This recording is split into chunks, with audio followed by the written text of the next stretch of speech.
What is the most exciting thing for you in winter as a gardener? For me, it's planning out what new varieties I'm going to grow in my garden, and that always fills me with so much joy and energy to get going for the new season again. So today I'll walk you through all my flower seeds I'm going to start for my 2024 garden. So sit back, relax, maybe get a coffee, definitely a notepad because most of those varieties are still available in case you want to add one or two into your garden, but I'm looking forward to show you around. I'm Steffi, I'm a home gardener here in Attleboro, Massachusetts, Zone 6, and I just love to take you along for the ride here on this platform and on this channel. So let's get going.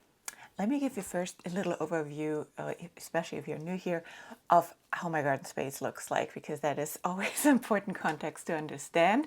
So I got a drone, so we have now here super cool drone footage from over the top, and what you see here is my full garden space, and those L's are my cut flower space. All the other beds are vegetable beds. We do a similar video for the vegetable seeds probably in a couple of weeks from now, so subscribe if you want to see this as well.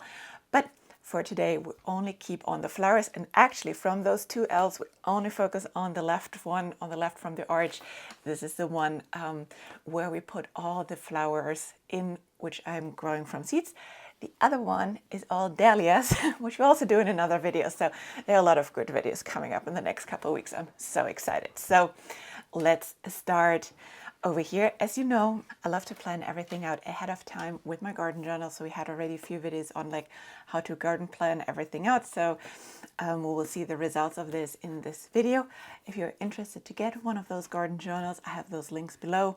I have a digital version for the iPad, but I have also a really nice printed one if you are more a paper person. So you'll find for the garden journals as well as the seeds all the links in the description. It's going to be a long description for that reason. I never like when people show those pretty varieties and I never know where I can get them, so I'll put them all down below for you. Most of them are still available, not all of them, but most of them are.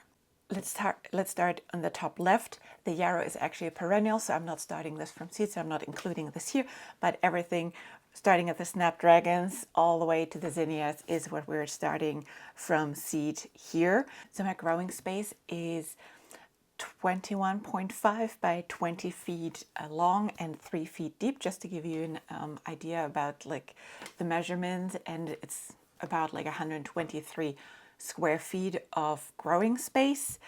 There is a few dahlias which I want to put in the front as well, so we'll tackle those ones in the dahlia specific video, but all of the other ones we will discuss here. Let's get started with the Snapdragons. Most of the Snapdragons I grew last year as well. Like, you can throw anything named apple blossom at me and I will happily grow it because there's always a beautiful color scheme. So the first one here is the Potomac apple blossom, and I always love this white with this faint pink mixture in it. It's just always so beautiful and I really love it. And they had a great growing habit. They were like really tall and beautiful for cut flowers.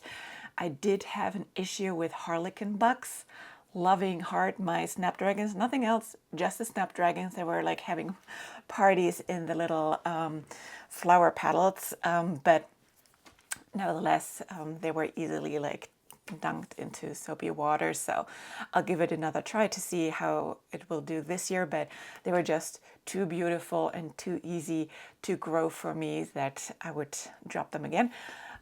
Snapdragons are more cool season flowers, so last year was my test year to see what happens if I just grow them through the full season, because we have it really hot and humid here in the summer. So I wanted to see how they do, and they actually produce decently well even through the hot days of summer, and we had so much water. Last year was a difficult season and they held up well even with my staking neglect, which I will definitely do better this year. But they perked up in fall again when the temperatures came down a little and were still beautiful. So they are definitely a grow again. As you might remember, my theme for this year is simplicity. I want to keep it very simple. I'm not doing anything spring, flipping it to summer this year. With my travel schedule, I need to focus on the things I love and to keep it a little bit more simple. So they go in maybe tad earlier than the rest, but otherwise they will be just out there as everything else the full season. So that was the Potomac Apple Blossom. Let's move forward with the Potomac Lavender.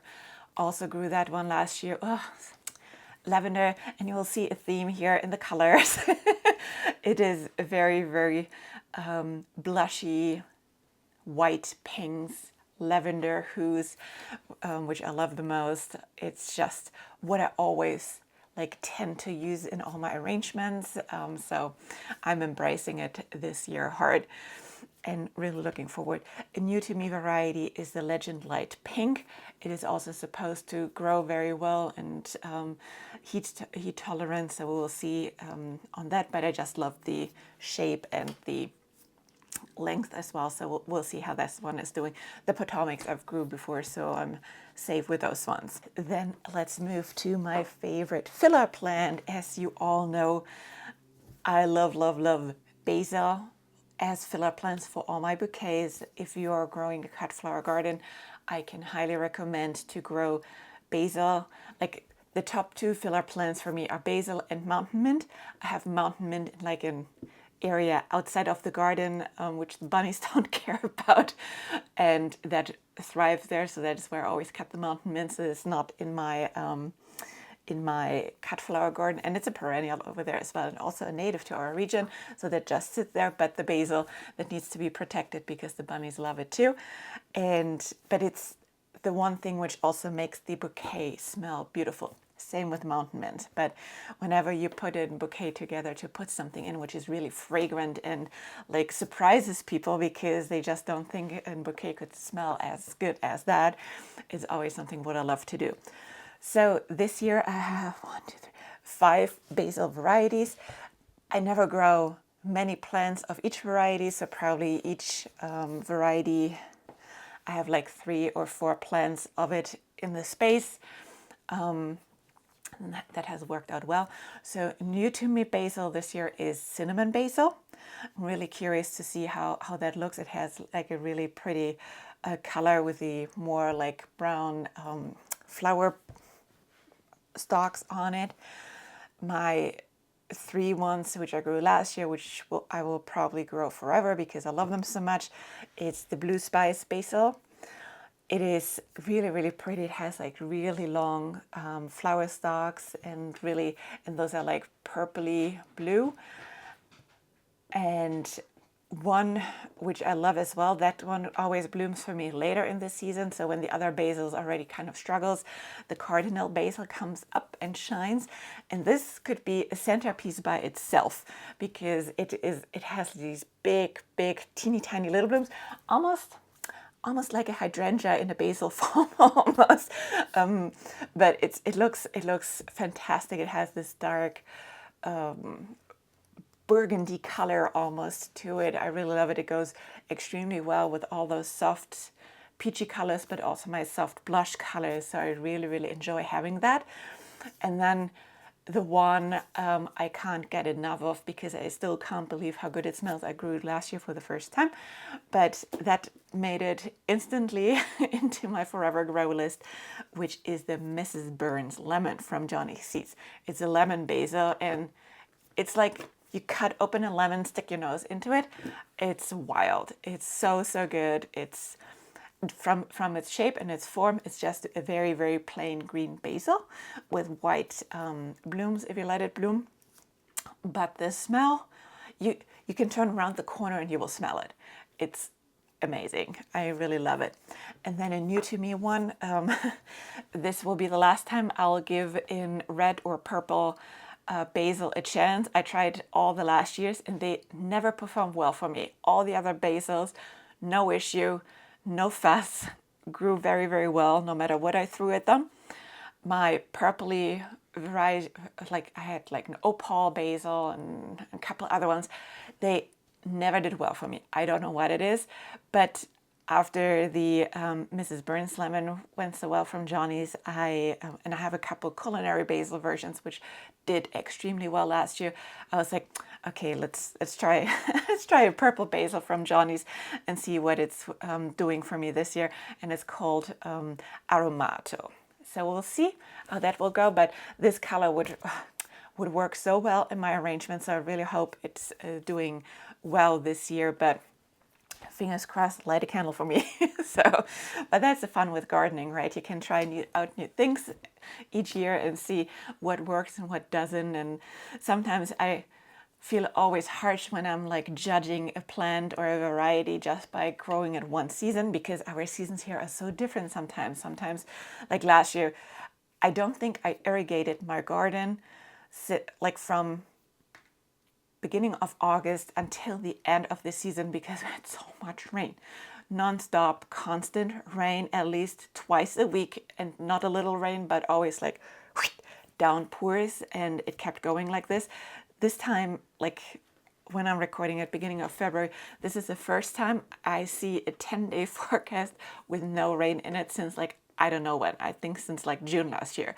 So anyway, what I'm trying to say here is nature can throw you some interesting curveballs through one season. So it's always harsh to judge a plant by just one season. Nevertheless, garden real estate is expensive, so you got to make sure you grow what brings you joy and it's not just a hassle throughout the season. Let's move forward with the Lisianthus. So the Lisianthus is already started and going. This is the only thing which I start super early, beginning of January. And if you're curious about, you can watch this video here. And those varieties are just gorgeous as well. I have the Voyage Champagne, the Voyage First Love, the Voyage Light Pink, and a fan favorite from everyone. This is the Roseanne Brown, which I also grew last year for the first time. Everybody was raging about it, and I gotta say, the rage was valid. I love it too. It is, I wouldn't say it's a true brown. It's more like a really, really deep purple, which leans into the brown, but it's also, it's not like a deep color that it's hard to mix. It's a color which goes almost with anything I have in my garden, and I really fell in love with it, so I'm looking forward to those. So those are actually already growing, probably pot them up in a couple of weeks, so I'm excited for those. And then I put in here another of my fillers, which I love, which is also an amazing dried flower. If you've never grown a Statice and love to play with some dried flowers in the winter, you gotta try out Statice. It looks dried exactly like it looks on the plant, which is wild. I couldn't believe it before I tried it, but it's really, really true. It just dries as it is on the flower. It's amazing. The 3 varieties of Statice which I'm growing is, number 1 is the red tail, or I couldn't find the link to the red tail anymore, but the pink pocus from Johnny's looks extremely similar to the package I have. It is it looks just very whimsical, like red tails up, and I'm really curious to see this. And the other 2 varieties are a little bit more of the classic Statice. So one is the Iceberg. It's just a plain white Statice, and if you know me, I love white flowers. I'm a sucker for white blooms in whatever plant it comes along. If they have a white version, I will try it. I don't know what it is with me and white flowers, but it's just something what I love and always love to try wherever I see it. And then the other one I really enjoyed growing as well is the Apricot Shades. Goes along with, again, a lot of my colors, which I'm growing, especially on the dahlia side with a lot of them. And those teeny tiny whimsy blooms make a great filler. The bloom shape as well as the leaf shape is rather special. It's like a really, really nice accent for a lot of things in a bouquet. So I really enjoy those ones. But I also don't use it overly, so I have just a few plants of each in my garden this year. And again, real estate is expensive. So now we're coming to the exciting things where I'm super excited. I'm sure every one of you has heard about it because it was very hard to not hear about it. But the new released seeds from Floret. I got some. I'm so excited. I'm huge fan of Floret Flower Farm. If you don't know her, just check out the links below. It is one of the most beautiful breeding programs in recent years, I would argue. Her color palette is gorgeous. It's not those bright in your face colors, what I'm not a huge fan of, mixes all hopefully beautiful with all the dahlia colors I have in my garden for this year planned. And yeah, I couldn't be more excited. It was quite an expensive feat to get them. I don't care. There are so many seeds in the package and they will last for a while. The nice thing with them is also that they're open pollinated, so you can actually save seed and they come back true if they don't mix too much with other things together. So yeah, I think, long story short, they're worth the investment. So let's look at the varieties I got. What I love about Celosia is, again, beautiful filler, but it could be also the star in the bouquet by itself because it's so beautiful and so architectural from its structure. I really, really enjoy this one. I always try to have at least one variety which leans more in the green or like green whitish area, to just because that, again, goes with everything else in the garden. And this is the Limonera from Floret. I'm really excited to grow this one. And then the other one I'm super excited about is the Pink Chenille. I never grew the Celosia, which had like the brain shape, because I've always thought that is hard to like make look good in a bouquet because it takes up so much space. And always like you need to make it basically a centerpiece. You can't use it just as a filler in the end, right? So I'm sure they look interesting and appealing to some people, but I was never very much drawn to them. But this Pink Chenille variety, it's basically just like little waves of those brain varieties, and I'm really excited to try this because I think it's a lot more flexible to design with in bouquets. And then that was the other variety which I thought was so unique of the ones they are offering. Also curious to see how the colors will come out of that, but it's the Spun Sugar. It looks like really, really fine, like, yeah, spun sugar, like whimsical tops to the, which for sure will look nice or drapey in bouquets. I can't wait to see that. And then one which is a favorite of mine as well is from Johnny Seeds, the Flamingo Feather. I always love those little accent celosia buds sticking out of a bouquet wherever I can, and the color is also really, really cute. And now let's talk about the zinnias. So the zinnias, as you can imagine, what Floret releases was really, really amazing. I would have loved to buy them all, but I think that would have broken the bank. So I only was focusing on the ones I really, really like. So let's start with the Alpenglow. When I saw that first on her feet like a few years ago when she was working on that variety, I was like, I gotta get my hands on that one. It's just so, so beautiful. And yeah, can't wait to grow this one out. The next one is Golden Hour. I mean, just look at it. That goes with everything, those beautiful blushes. Can't wait to see like how the bloom shapes will perform, and just look at it. But I was always a huge fan of zinnias, but never of the bright colors. So to have just those beautiful soft colors, can't wait. If you would try to squeeze out a favorite out of those Floret seeds I bought, I probably would say Precious Metals, although it's hard to pick favorites. But for that, I think, yeah, Precious Metals is probably the one. From the footage I saw on the Floret Instagram page over the years, they are like really, really large bloom structures, and just this like metally looking color scheme on them when they mature on as a bloom. Ugh, can't wait. Yes, I'm really excited, as you can tell. And then the other one I'm super excited as well is the Victorian Wedding. They're like, I think, smaller ones, which is a little bit more like almost like pom-pom size of a bloom. So I'm super excited for this one as well. And then of course I couldn't grow zinnias without my favorite trustees, and the Queen Lime Blush is just a forever grow for me. It's so beautiful, and it will have forever a place in my garden because this color works with everything. You can have a bouquet by yourself and you will be happy. You can tuck it into any other type of color variation and it will be very happy to sit in that arrangement as well. The other one, from the Queen Lime series, which I love, is the Queen Lime Red.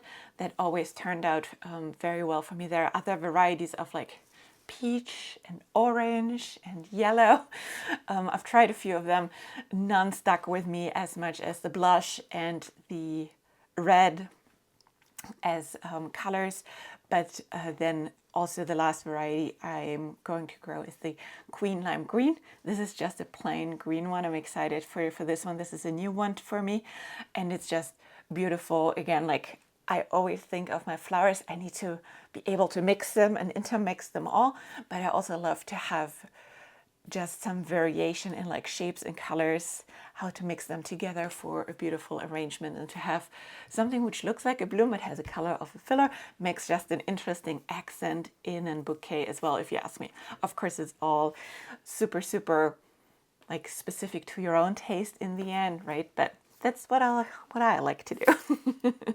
As you can tell from my plan, I'm going to plan 36 plants. I haven't figured out how I separate that or split up over the varieties yet. That is something what I typically do when I start my seeds, but it will be the majority of the bed. And I'm also super excited because it's like lined around my patio. It's all zinnias this year instead of dahlias. The dahlias are on the other side this year, but that is going to look so beautiful when I'm sitting in my garden patio chair in the summer recording some videos and have like all like zinnia glory behind me. So I'm super stoked for that. All right. Then I also have a few cosmos tucked into the corner. I never grow that many cosmos because I love them, but they're always getting a little bit wild and a little bit raggedy for me after a while.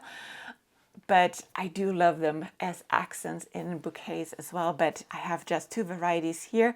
One is the double click bicolor pink, and that looks like a beautiful like spread of like many options of like pink and blush and like just one seed mix. So I will be perfectly fine with that one. And then I have also one, the Zinnia, or is it, not sure how to pronounce this, Xin. Yeah, that looks beautiful as well, just more a plain open one. I do prefer the doubles more than the single blooms, but that is just personal taste again, so I'm sure they will mix well.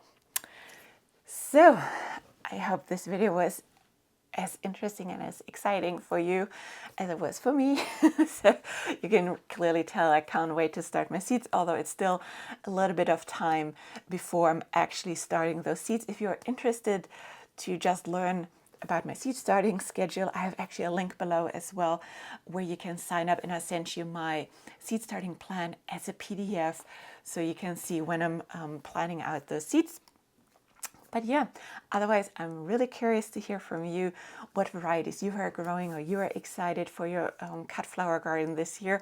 And let me know if you have any questions. Otherwise, subscribe and watch another video. Thank you.